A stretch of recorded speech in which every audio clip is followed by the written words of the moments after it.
Welcome to the Explainer. Today we're going to walk step by step through the exact vocabulary and grammar you need to confidently describe your family in English.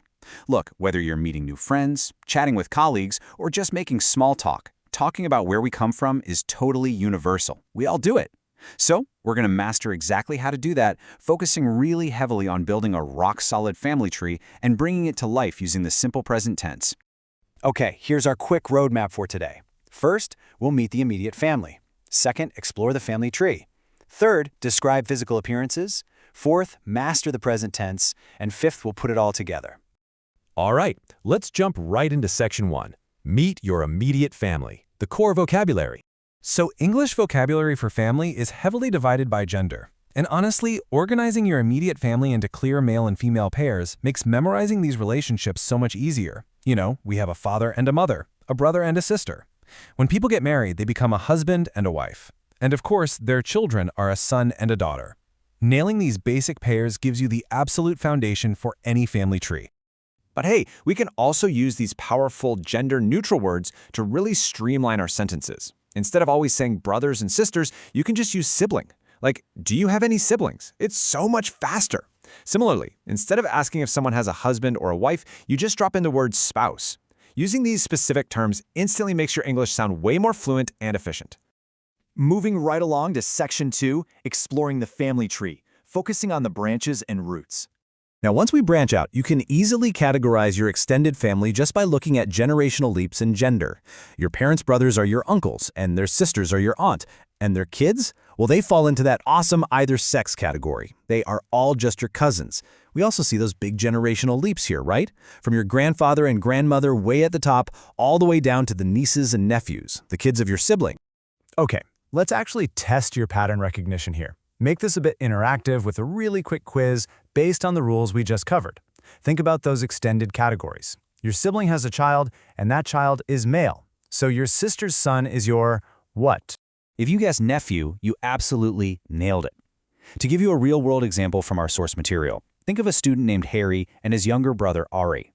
Because they're the sons of Mrs. Sylvie, whose brother happens to be Mr. Begas, Ari and Harry are nephews to their uncle, Mr. Begas. Making these literal connections in your head is exactly how you lock these words into your memory for good. Let's hit Section 3, describing physical appearances, literally painting a picture for your listener. It's not enough to just name your relatives, we want to visualize them. We can contrast two totally different people here. Betty is of average height and has wavy brown hair. Meanwhile, Christopher is very short, has a beard, and wears glasses over his blue eyes. By combining their height, hairstyle, and accessories, we're building a complete mental picture. Now, when we describe what someone looks like, English plays a little bit of a trick on us. We actually split our verbs. We always use the verb to be, so is or are, for body type, age, and height. Like, she is tall.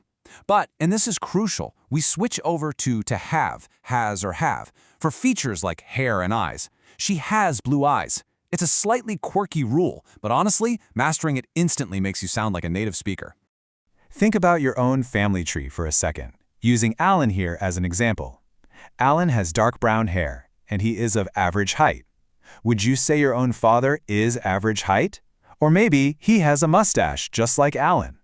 Applying this grammar directly to the people you actually know is the fastest possible way to achieve fluency.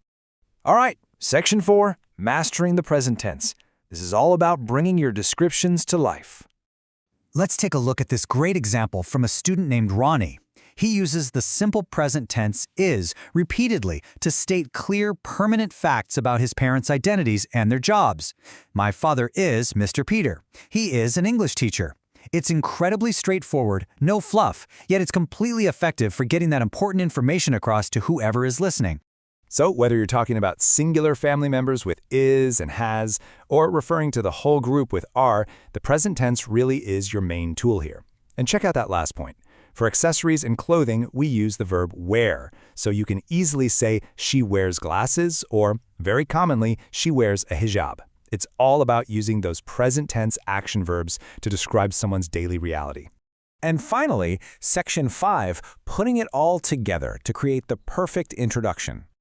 This right here is your simple 4-step cheat sheet. It's a reliable roadmap to confidently talking about your family in literally any conversation.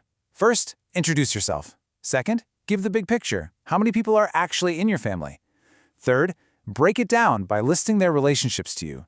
And fourth, add some color. Describe what they do for a living or what they look like. Notice how Harry perfectly follows these steps.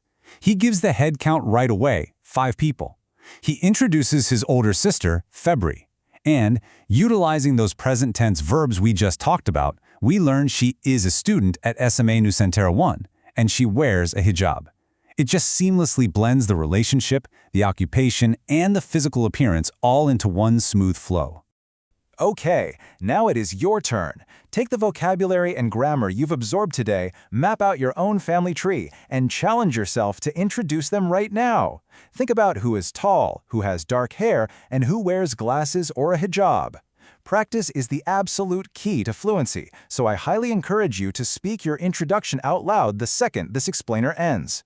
Every family has a unique story. So, who in your family tree are you going to describe first, and what exactly will you say about them?